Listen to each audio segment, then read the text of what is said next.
there, and welcome to this pre-entrance session focusing on numeracy and maths. My name's Jackie Gallagher.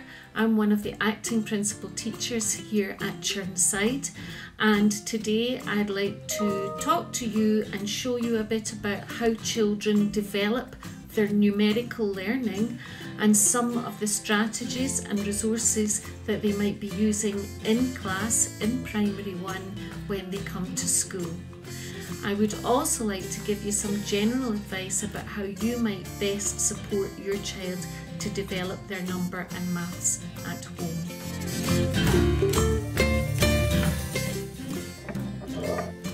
Sorting is a key area in early numeracy and maths. The children learn to take groups of things and sort them, first of all, according to their own criteria. So you can see here that the elephants are being sorted by colour. The red ones, the green ones, the blue ones and the orange ones.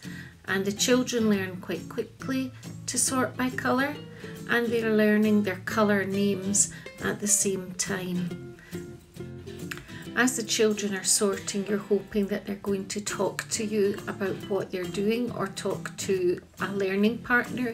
But having sorted them initially by colour, they might then go on to sort them by size. And you can see here the elephants are being graded by size.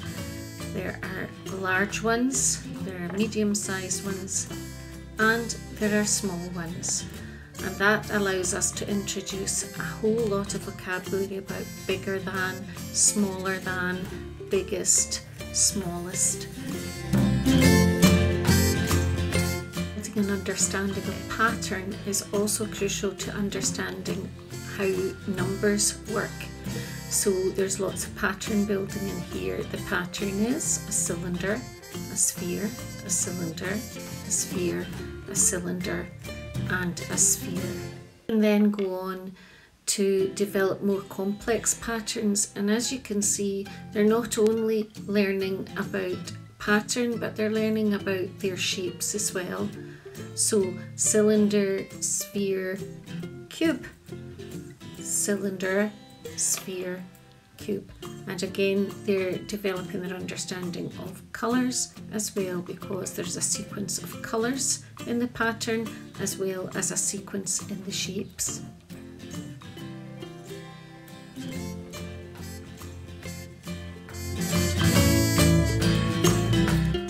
In beginning counting, children need to understand one-to-one correspondence. 1, 2, 3, 4, 5. There are 1, 2, 3, 4, 5 beats all together. They also learn to see numbers in different ways. So here we see the 5 beats again, and that can be represented by, obviously, 5 fingers. So we use 5 as a base because we have 5 fingers, and so it's a really good starting point for children. They then can count out the cubes, 1, 2, 3, 4, 5. And then we work to put them together so that they see that 5 needn't be 5 separate things, but when you put them all together, that makes a train of 5 or a snake of 5 or a block of 5. We work with Numicon, which you'll have seen in the background of some of the other videos, and these are numbers in specific shapes and colours. So the 5 is always red. And they can count the beads or pegs into the hole to compare the row of beads with the Numicon 5. All of these representations make 5. And we can progress on to something we call a 5 frame. 1, 2, 3, 4, 5. And the word 5.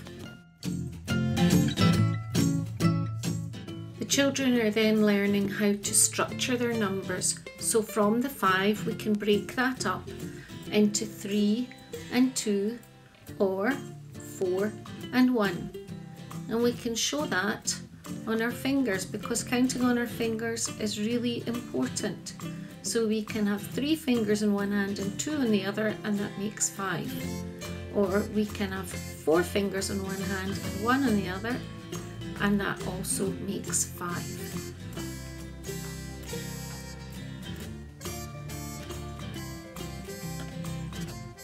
Then we can look at our 5 frame. 1 add 4, 2 add 3, 3 add 2, 4 add 1, and 5, well, we don't add anything to that, 5 add 0. Similarly with our train, we can break up our train and we can make that into 2 add 3 makes 5. Or we can change that again and we can snap it in a different place to make 4 add 1 makes 5. All of these become stories of 5. And when we look at the Numicon, we can use our Numicon to compare the different shapes and to make 5 with other shapes. So there's our 4 and there's our 1. When we put the 4 and the 1 together, it makes the same shape as the 5, and that's really important for them to understand where the 5 is the same.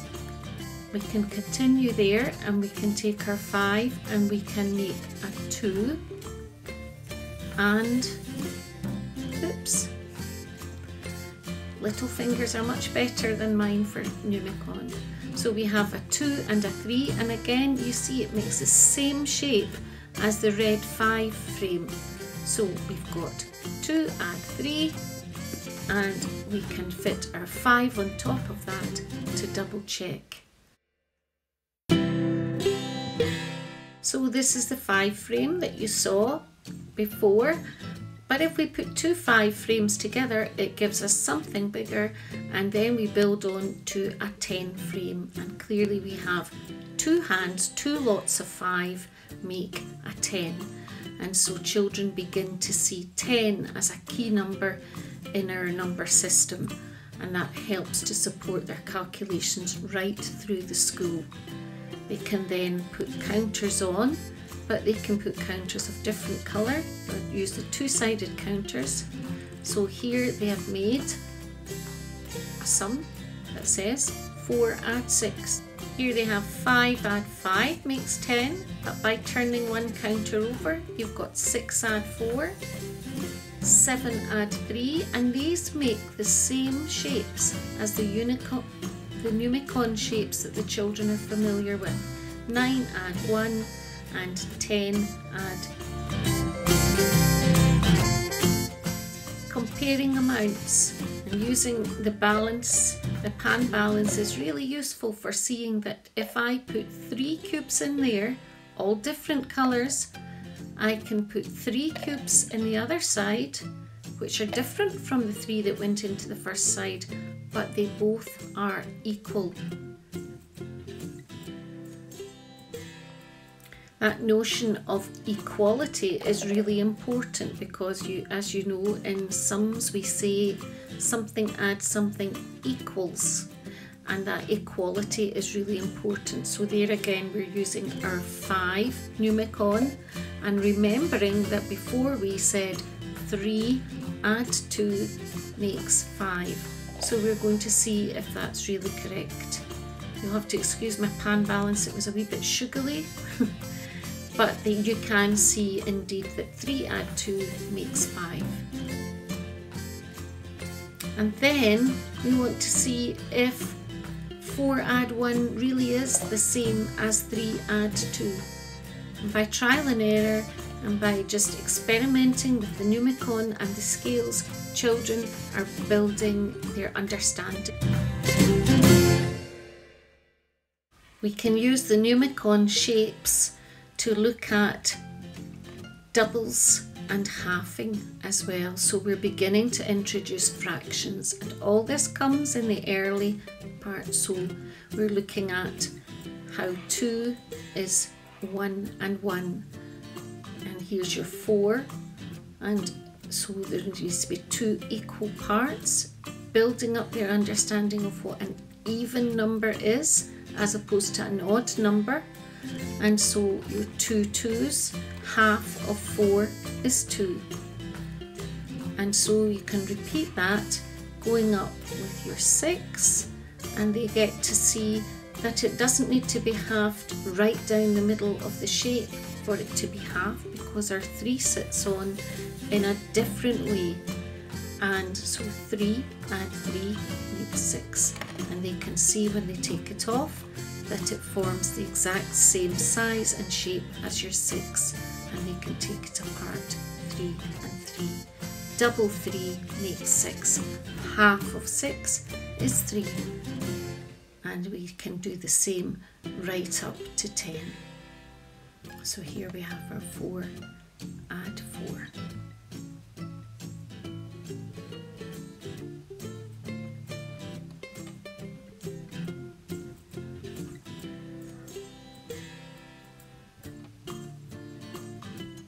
So half of 8 is 4, double 4 is 8, and they're building that language as they're exploring these numbers. And here comes our friend 5 again.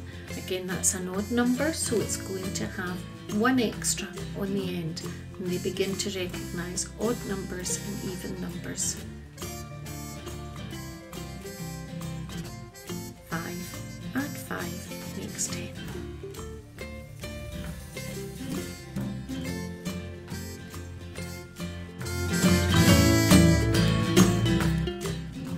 We can use simple toys or games to help us in counting, and here we could easily begin to count in twos. 2, 4, 6, 8 on the white one, and then 2, 4, 6, 8, 10, 12 on the blue one. Here's a red one. It has it's less than 12. It's the same as the white one. They both have 8. And then we're going to bring in the smaller one, which is 4, and you can see how 4 is half of the 8. Half of the 8. You would need 2 of those, but if we put our 8 there, we can add 4, and so they're making a sum that says 8 add 4 makes 12. And this is the beginning of what we might call a bar model, which can be used right through the school to solve problems a lot more complex than this one. And there's another half of our bar model. So what is the missing part? 1, 2, 3, 4. So you would need 4 and another 4. Halving and sharing of quantities is really important. So here we are going to share the sweets between 2 bowls, between 2 people, to see how many they get each out of the 12 sweets. And so they do that by sharing 1 by 1 until they've finished them all. And hopefully they end up with the same number in each bowl to show that if you share it equally between, and you can take the same number of sweets and say, what if we tried to share them between 3 people? I wonder if that would be equal. Again, that notion of equality. And these sharing activities are all part of building the children's early understanding of division and of times tables. And so they see that 3 lots of 4 make 12. This is what we call a reckon wreck. And here we have 5 there and 5 there. And again, we're able to talk about doubles. And this is a near double. It's 2 5s, but the bottom one is 1 more. So it's 5 add 6. We can even it up. 6 add 6. what is the difference between the top one and the bottom one.